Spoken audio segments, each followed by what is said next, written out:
This is All Clear Firefighter Wellness, where we help you light your fire within. Travis, got a very good guest with us today. Got Aaron Zamzow, or should we call you Zam? Whatever you prefer. How are you doing today, sir? I'm good, buddy. Thanks for having me. Great. We've already had great conversation. I hope we haven't wasted the show on our behind the scenes stuff already. But, been great already. Happy to be sure here. It'll come out. I'm sure a lot of those points will come out. And when you talk to brilliant people, and you always have good opportunities to expand what you're learning. So tell us about yourself. Tell us where you're from, what you're doing, and what you're into these days, because I know you are quite a busy man. Yeah, where to begin on that? So I have a podcast myself called Better Every Shift, and it's hosted on Fire Rescue One. And that's been just an amazing journey, as we talked a little bit about how much fun these can be, but they're also lots of work. Hats off to you for doing this and for having me, because I understand how much goes into it. So I've been doing that now for 2 years. I actually started a company called Firefighter Fitness almost 15 years ago. And that was to develop programming, functional fitness programs for firefighters, EMTs, and medics. And that came about because I joined the fire service about 20 years ago, on call paid, up in Minnesota. And I was a full-time trainer at the time, and I was working with athletes, pro athletes, general population, doing some coaching. And there's a sign that said, "Hey, join your local fire department." So at age, I think it was 30. Yeah, I was 30. I went through one of my first fire academies. It was one night a week and 4 or 5 hours, and you went through Firefighter 1 and Firefighter 2. And I thought I was in good shape. I was 30 years old, and I was a trainer, and so I was working out. And I actually was humbled a lot of times as we were doing drills, climbing, carrying, and hoisting things. There's guys that were just beating me, and they weren't necessarily gym shape. They were blue collar, I do this every day kind of work shape. And from there, I started to do a lot of research into, okay, if this was an athlete, which I think we all are, and that's debatable, of course, by some, but what do I need to do to perform better? And that kind of started when I was 30 years old in my first department. And then at 36, got an opportunity to go full time with Madison Fire Department. I've been there since going on 15 years, and I'm a lieutenant there, fire officer. So I get to ride a big red truck and then talk about it and how to improve on doing that job, and then write about fitness. And I guess I've written for everybody. I'm on the advisory board for Firehouse Magazine, Fire Rescue One, done some stuff with Firefighter International, and I will talk about fitness just about anybody. And excited to actually start working with the First Responder Center for Excellence. So I'm doing some work with them and just trying to learn as much and transfer that knowledge that I can retain to hopefully help somebody else. Programs like this are awesome to have these conversations. Again, appreciate the opportunity, brother. No worries. Anybody that's listened to our podcast for any length of time, they'll learn that we are very diversified in what we try to teach and learn about when it comes to the fire service, and whether it be mental health, cancer reduction, what you eat, how you sleep, all that stuff is important. And in our pre-conversation before we hit the record button today, we covered a lot of that really effectively, really quickly. But there's some good things that I think that our folks need to know about. But I guess one of the first things is, what is the importance of fitness in the fire service? How important is it for a firefighter to be fit? I know we talk about professional level athletes, and to be really honest, that is a reality. When you have to do so many different tasks, it can't just be endurance. It can't just be cardio. It can't just be strength. But you have to be pretty well balanced. But why do you think fitness is so important? Well, I think for two reasons. And the research now shows fitness is good for the mind just as much as it's good for the muscle. And what I mean by that is your body's hormonal responses when you're moving and when you're working out, and after that, really play a lot into mood and general health and just disease prevention. And so I think moving in general and exercise is important, just whether you're a firefighter or not, or anybody. It's super important. It helps with cognitive function. It helps obviously with muscle mobility. For us in the fire service, I think it's a little bit more imperative because, like you said, like we don't really know a playing field per se. When I would work with my football players, I wouldn't train my defensive back in football the same way I would my female soccer, collegiate soccer athlete, because their playing field is different. So what you do is you break their playing field down and say, okay, what motions do we need to work on to help them excel and perform better? Now, there's always some foundational similarities, but you can break it down more with more detail. With the fire ground, man, it's all over the place. You could be on a roof doing a ventilation. On my job up in Wisconsin here, that roof might be covered with snow. You could then be going to a pulseless non-breather where you're doing compressions and trying to move a patient through narrow hallways. And the next thing you're doing, you're trying to extricate a patient of a car accident. So it's a wide range of things that we have to do physically. And so when you have those variabilities on a day-to-day basis, you have to be able to move efficiently with strength, with a good core function, or else you get injured. And I think that's the other big thing is, one, you need fitness for mental clarity, which I don't think we lose track of that when you start to look at, oh, I got to be calendar ready, which is BS. And you don't need to be calendar ready. You got to be able to move. You got to be able to step up into a truck 82 times. You got to be able to crawl, get down to the ground. You got to be able to drag. You got to be able to push things. You got to be able to pull things. You got to be able to advance hose line. And then you got to be able to do that again, and then on air, and then sometimes do it without a lot of sleep. So fitness is just so important for so many different things. Now the research shows that people that work out consistently are less likely to get cancer. They have a less chance of having, I shouldn't say PTSD, but they can actually overcome their PTSD issues better with consistent fitness. All the other things, obesity, diabetes, and just general performance. So there are just a litany of reasons to do it.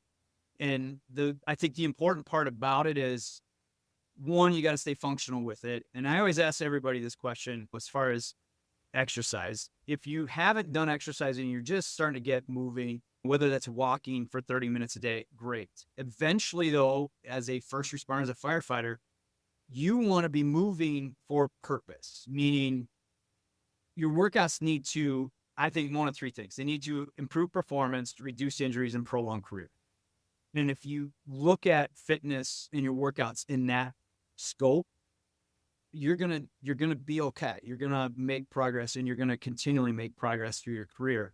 I think where we get lost is we were talking about like Instagram. You're like, oh, I want to do that because I see, well, that looks really cool, or that person looks really good. And I always go back to the question. I'm like, yeah, but can they might be able to bench press 700 pounds, but I've never read a line of duty death where 700-pound bench press would have got him out of a situation. Mm-hmm. Sure. We'll return after these messages. Are you enjoying this podcast? If so, we have a small favor to ask. Subscribing and donating helps us to keep the show running and brings you even more great content. By subscribing, you'll never miss an episode. You'll be able to support what you love. Donations, no matter how small, can help us cover production costs, improve the quality of each episode, and generally keep the lights on. So hit that subscribe button, and if you can, consider making a donation. Visit us at allclearpodcast.com to donate and catch up on past episodes and even read our blog. Thanks for listening and supporting our show. So you have to hone that in, and I think if anybody's taking anything from that ramble is that fitness is important, number one, for so many reasons. And number two, when you approach fitness as a firefighter, you should have that mindset of, is this going to help me move better? Is this going to help me perform better? Is this going to reduce my injuries? And is this going to help me get to that end game of retiring healthy? And that's it, you know? Yep. And that is the key thing, is trying to keep yourself qualified during your entire career, because you can disqualify yourself very quickly if you get hurt, depending on what happens. One of the things you did mention in our pre-conversation, one of the things that I know, and I'm not a fitness guru, is the fact that consistency is one of the keys to success in fitness. And when you're on a shift, say you're every third day, you're at the station, you have equipment there, you can work out. Well, there's 2 days in between. How can you carry consistency from what might be the greatest workout program in the world. But if you take 2 days off in the middle, it's not going to do you a whole lot of good. How do you balance that?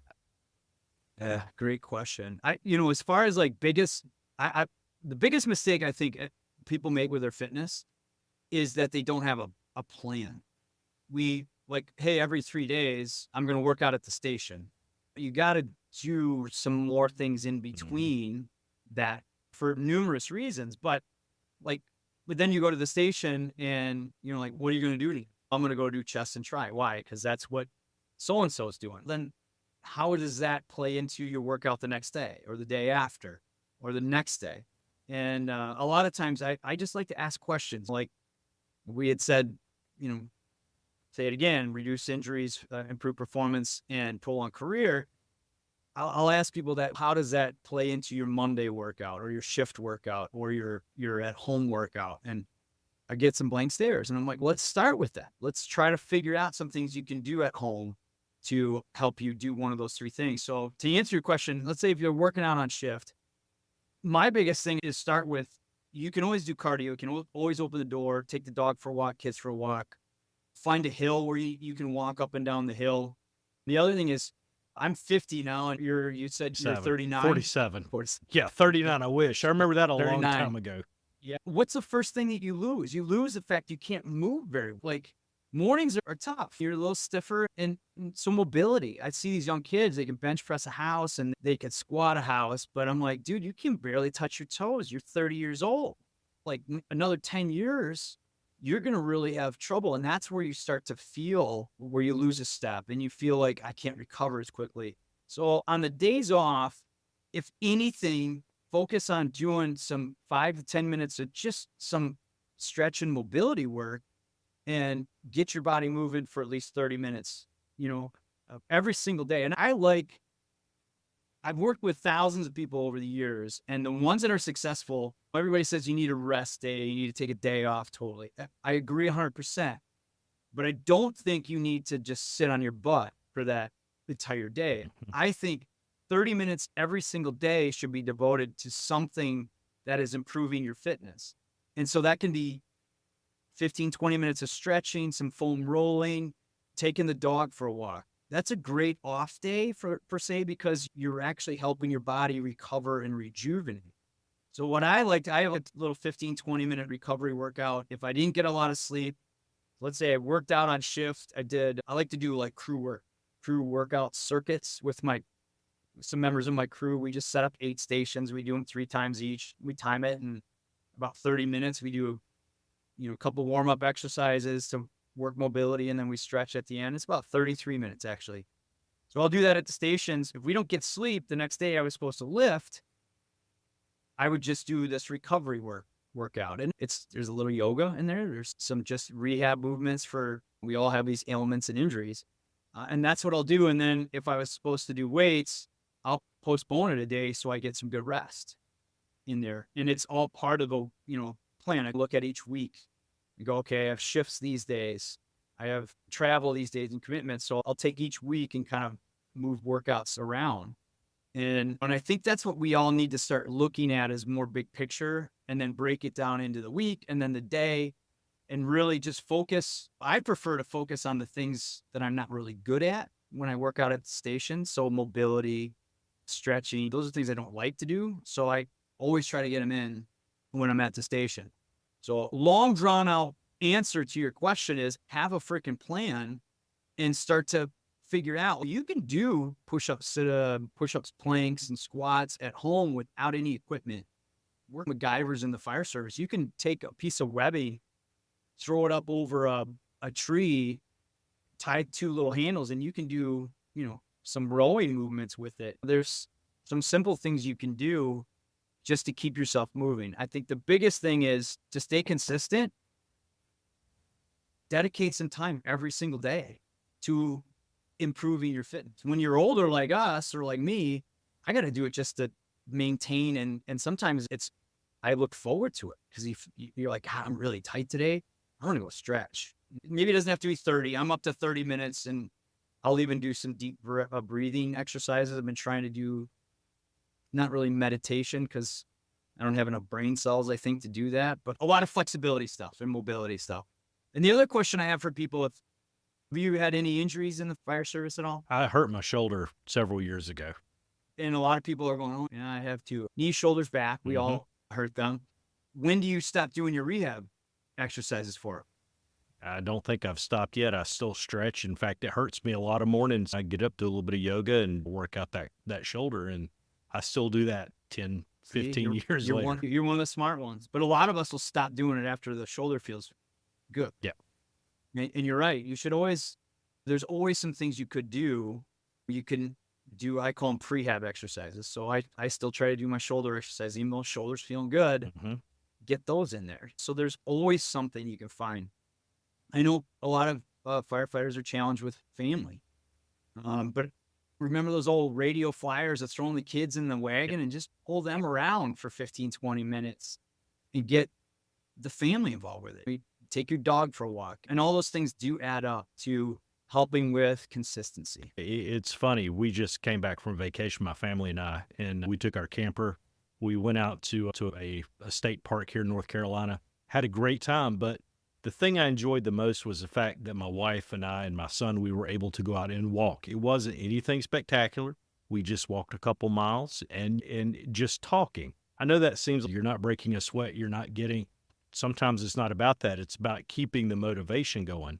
And I have slacked off as I've gotten older, and the position I'm in now, I don't have to necessarily qualify like I did, but I'm trying not to let that get in the way of me trying to be better constantly. And that's one of the things, staying motivated, and you've got to find the push for why you want to do it.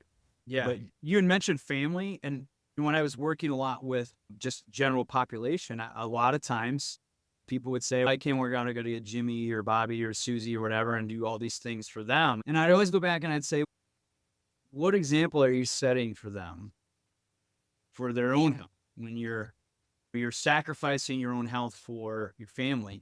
And then I think we do that for the job too, right? We sacrifice everything for helping others. And I believe though that some of us use that as a crutch to avoid looking in the mirror and to avoid really working on our own issues. And I'll be honest, like I did that for a while. I was like, yeah, I'm running this where I'm doing this and I'm talking about that.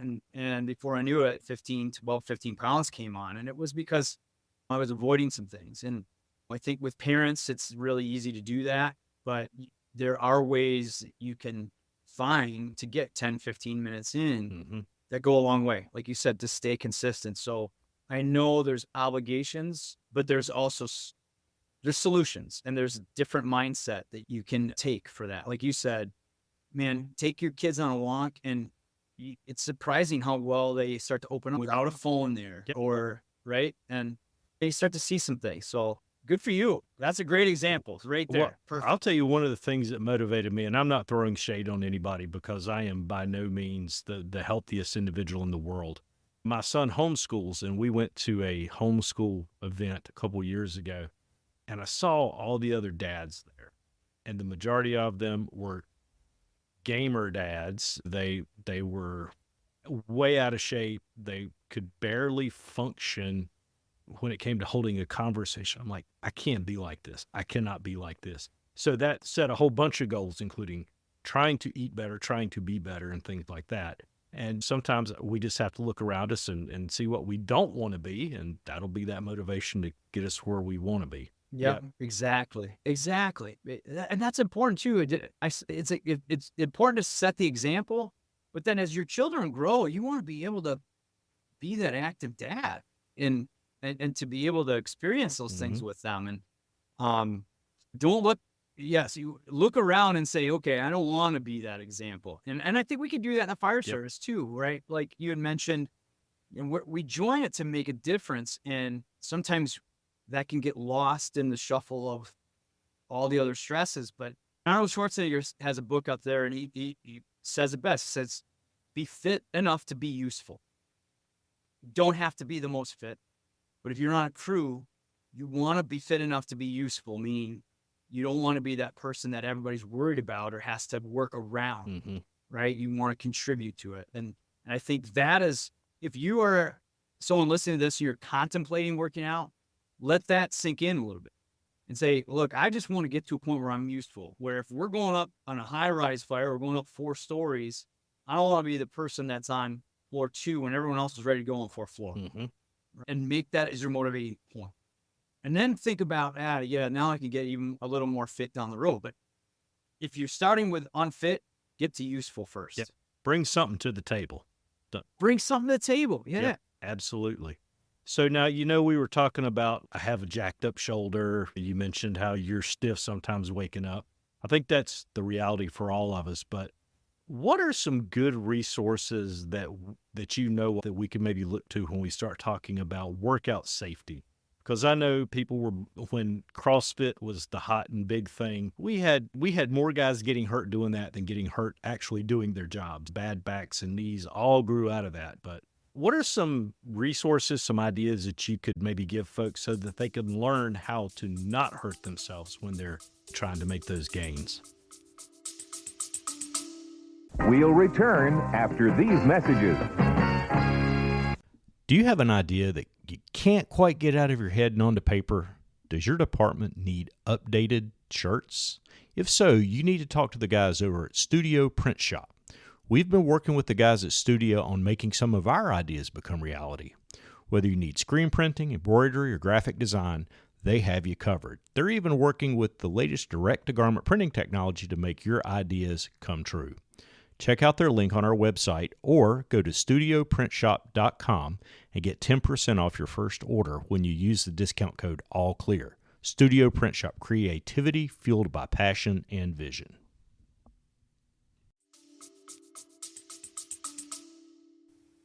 Oh, that's a great question. So I'll give your listeners, I have a free workout for everybody that's listened. That I'll leave free. I have a 28-day workout program that people can use as a guideline. It lays out weekly, 4 weeks.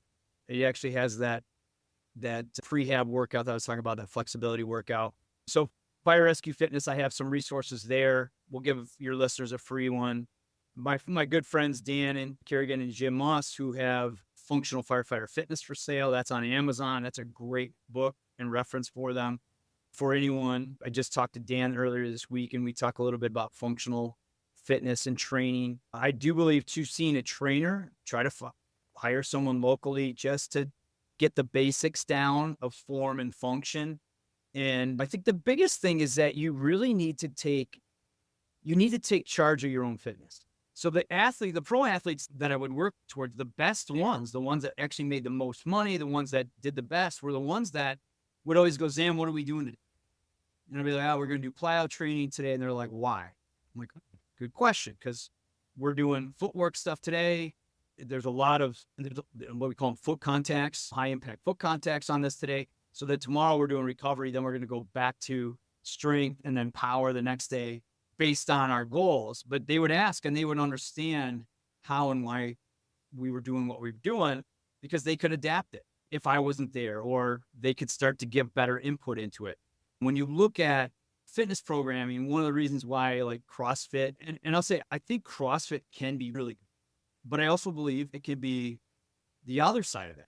Unfortunately, it's all under the umbrella of CrossFit, right? If you have in Madison, we have there are 2 boxes. There's one that's on the east side, one on the west side. The one on the west side, there's great coaches there. I know them personally. They're going to really coach you and critique you and not have you go, hey, every single day you got to get a little more weight. Doesn't care if you cheat on 5 of those reps. Tomorrow you're going to get 6 with cheating on them.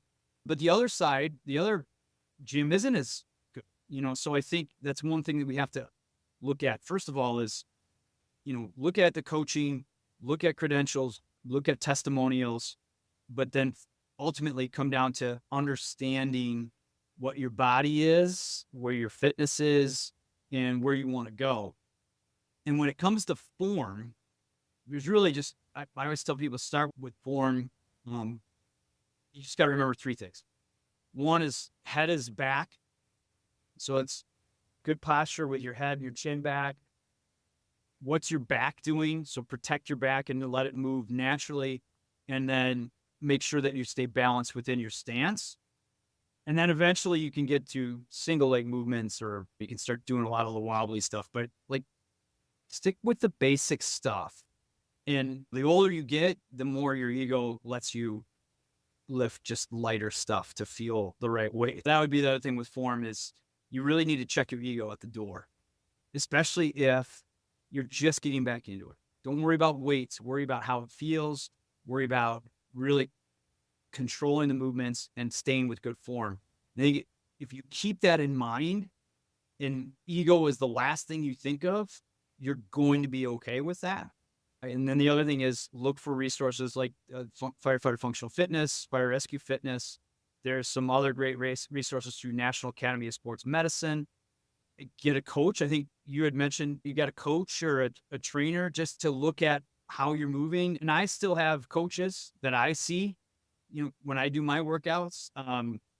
Unfortunately, sometimes I put my stuff on YouTube so that I have 100 people commenting on how bad my form is, but that's okay too. I don't mind it because it makes me evaluate it. So all those things are part of the process. Yep. And like I tell my son all the time, you may be stronger, you may be faster one day, but I am older and much more treacherous, so be careful. So kind of that same thing. Right. So yeah, checking your ego at the door is a big deal because we all can't do the same things, and some of us have other skills that maybe somebody else doesn't, and we just need to develop what we're good at, and that will make us very effective at our job. But one of the big things that I really hear a lot of chatter about, and not just chatter, but talk about now, is when you're working out, when you're training, should you do it in gear or should you do it in t-shirt and shorts? What's the best thing to do? And I think there's a huge push right now for training in gear, working out in gear. Do you find that to be a trend that is beneficial? That's a good question. There's a lot there because of the PFAS that are in gear. Some people are saying our gear is full of these PFAS and that increases our risk of cancer.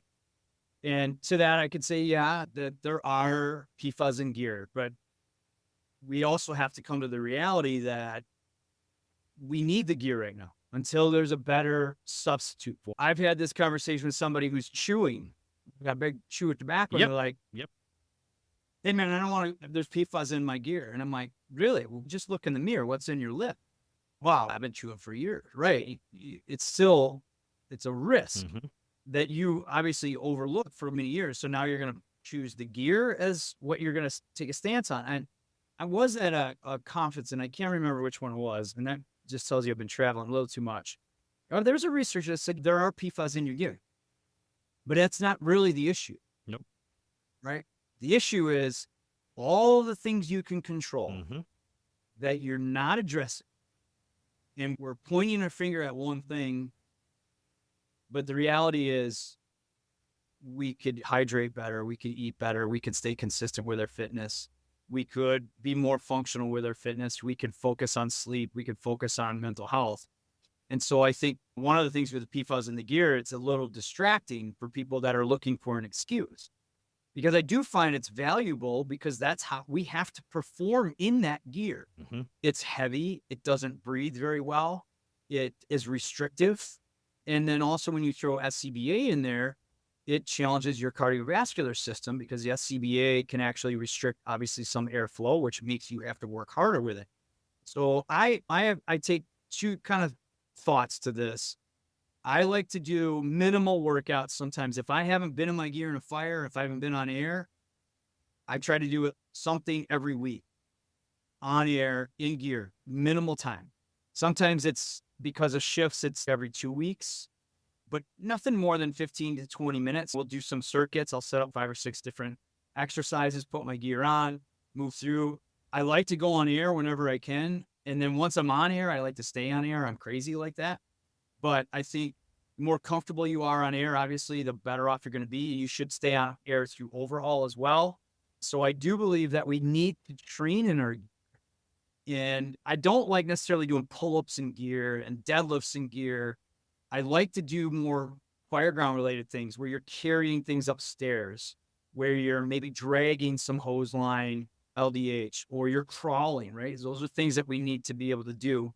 And you could do a plank or some core stuff because you're put in those positions when you're have your SCBA on your gear. So try to just look at more fireground related movements and simulate them while in gear. And if you can go on air for a little bit, great. But as soon as you're done, strip that gear off and do some stretching and cool down exercises outside of that gear. But because we still need to perform in it, we still got to practice in it. Mm-hmm. And I think it goes back to every single sport. There's got to be a time to, you have to have an acclimation period. But football, they try to minimize how much they're in their pads, but they still are in it at some point because you have to simulate, but you got to practice like you play. Yep.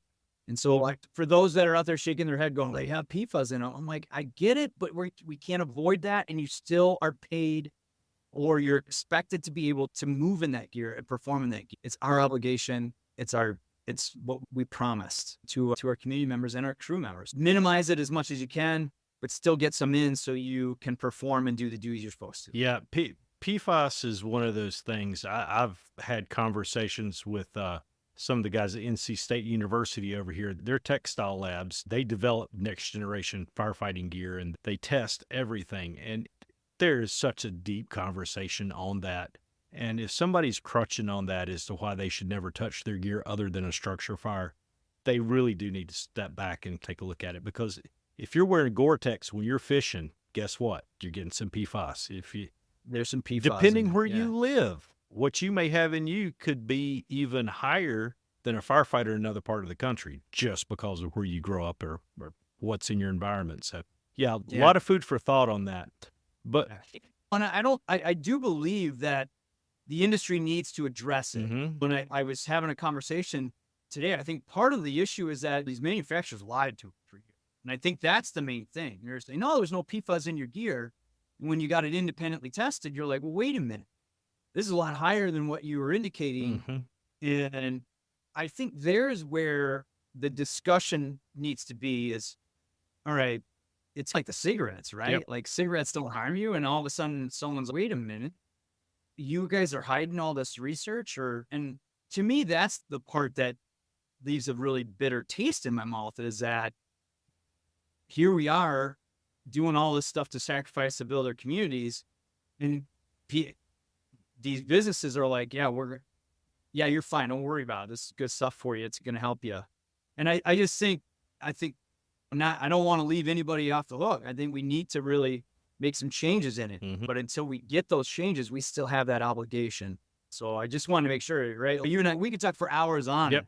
But I think this is where the fire service and then those manufacturing companies really need to step up at this point. And I think it won't be too long before there'll be a lot of things that are going to start to change, because I know science is working hard at it. But like you say, we depend on the gear. We can't do without it. Work with it. Work with it. Yep. And I know you say you go to a lot of conferences, and we don't go to a huge amount, but we do get around. And years ago, health and wellness, cardiac, that was a big issue. Then cancer was the big issue. And to my nonprofit, that's the big one, North Carolina Firefighter Cancer Alliance. We always look at how to reduce exposures, and we do the peer support for folks to get a diagnosis and things like that. But guess what? Now it's mental health. That's the big thing. So what do you think is going to be the next big thing? It's sad that we go in cycles like that because all of it is so important. What do you think we see coming up when we start talking about firefighter wellness? Man, how much time? Yeah, how much time do we have? I'll tell you, I think sleep is already starting to come to the forefront.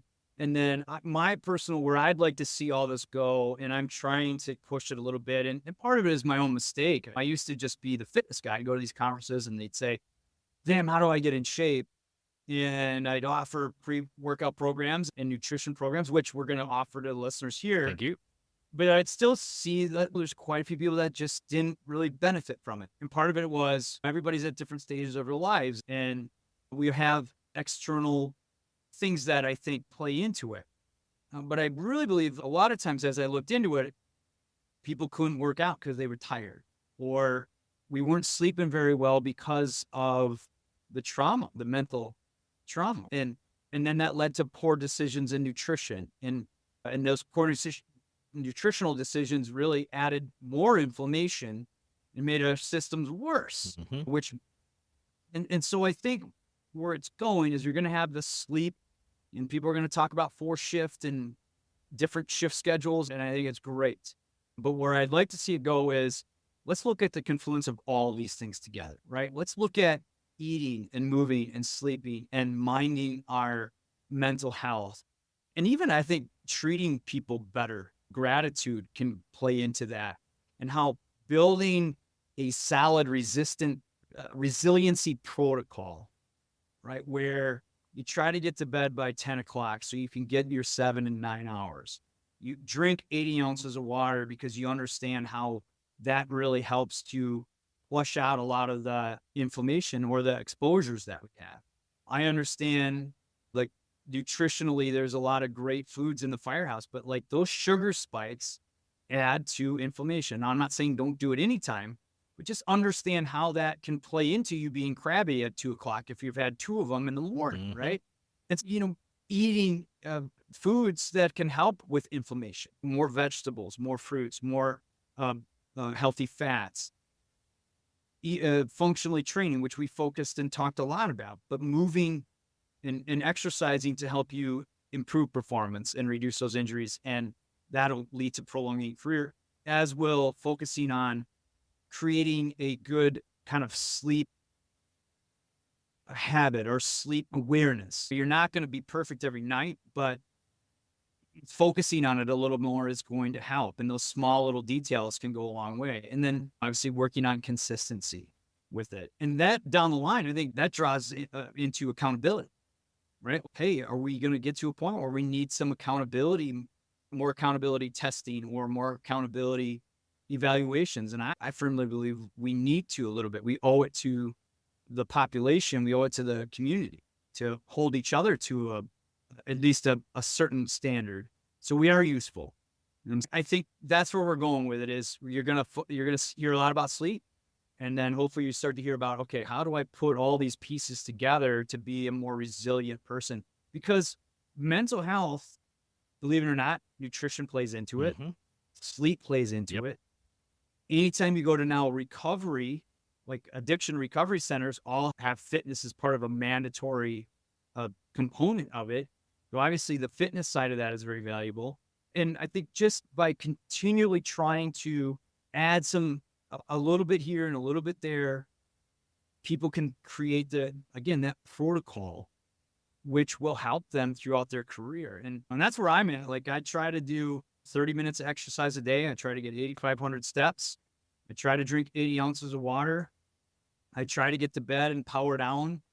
But for me, it's 10:30, power down at 10, meaning I just try to reduce blue lights. I have these glasses that I've been wearing lately and they help. I need more focus on that. That's an everyday kind of thing. And another thing is gratitude, man.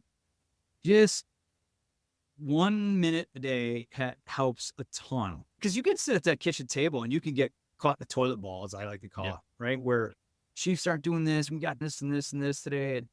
And I get it, but we also get to ride a fire truck, man. People trust us and people look forward to seeing us. And I worked Saturday and we were at this fair for like this neighborhood fair for an hour and a half because kids just kept wanting to ask us questions and adults wanted to talk to us. And that's such a great thing that the community bestows on us. And so to be able to provide a service to them where it's a very gratifying thing and it's an honor to be able to do that. And I think I got that outlook because I wasn't always in the fire service, man. I did some crappy jobs before even training. And so now I'm just very grateful for the opportunity to do that. And I'm not always chipper, but it's one of those things that you still do have a choice on how you're going to respond. And the gratitude thing for me was one that I was just like, wow. Just one little thing, like there's a journal pops up that says, what are you grateful for today? I'm going to say, hey, I got to talk to Travis here and we had a great time. And I was able to be on the All Clear podcast. Hopefully it made a difference to somebody. What? But and one of the things that I have to remind myself occasionally is that our job is a privilege. Yes, we get paid to do what we do, but at the end of the day, it's a privilege and a responsibility to our community, to ourselves, to our families. And that gratitude is huge. And for me, I've started journaling in the last, I don't know, probably 2 or 3 months. And literally sitting down for 5 minutes in the morning with a piece of paper and writing out longhand, what's on your mind? What are you grateful for?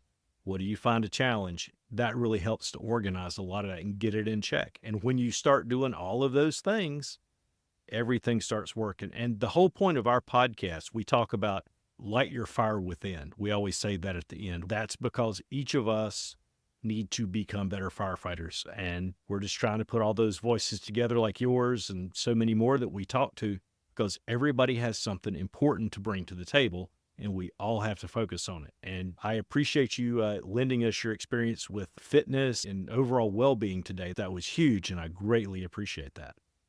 Yeah. Well, thanks for having me. And I think it's outside even the fire service, just about being better people and making that kind of an impact on society as well. We're very fortunate to work. I think a lot of community members look at us for that, right? Like we're sometimes that positive thing for them. I mean, they might see us and they know that we're there for them. And sometimes that just gives them, like you said, it's just sometimes it's a feeling of safety, and it's a very gratifying thing. And it is an honor to be able to do it. And one of the things that I think gives me a good perspective too is the fact that I get to talk to wonderful people like yourself. And I've been out to the National Fire Academy and I've seen the wall. Unfortunately, I've had some instances where some members have died, and I think they don't get this opportunity ever.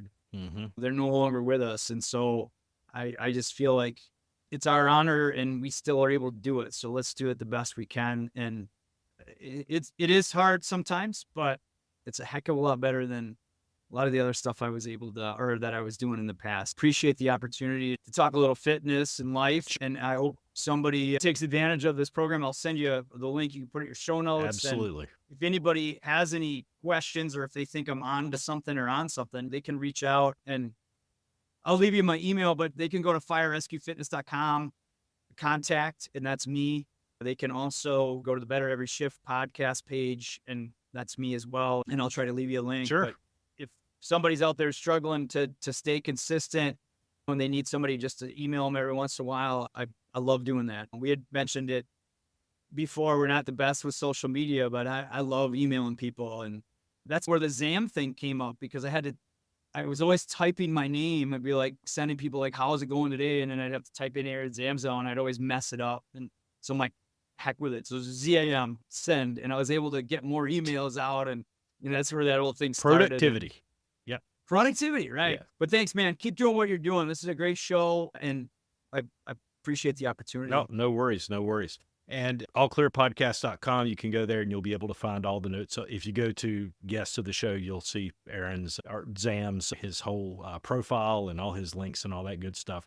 But before I let you go, Zam, I don't know if you've ever listened, but we do have a small tradition here on All Clear. I do have a question for you. You know what you call a sleeping bull? What's that? You know what? Do you know what you call a sleeping bull? Don't burn too much. How censored is this? Yeah, it's pretty censored, and I'm not that far off. You call it a bulldozer. All right. You see, that's a great dad joke. and dad jokes, they make me smile. Hopefully they make somebody else smile. People come up to us at conferences, and they say that's the part of the show they look forward to. My uncle used to work at a fire hydrant factory, but he quit because he couldn't park anywhere near it. Yeah. You all want more? Sure, go for it. These may be tons of dad reused. jokes. These may be reused. Yeah. Go ahead. My dad told me you had to fight fire with fire. He was a great man, but a horrible firefighter. Now, he would have been a great wildland firefighter, but he was a great structural firefighter. I got you. So I there got you you. Zam, thank you for your time. And like I said, allclearpodcast.com, you can learn more about Zam and all the wonderful things he's doing. And as we always say, be sure to light your fire within.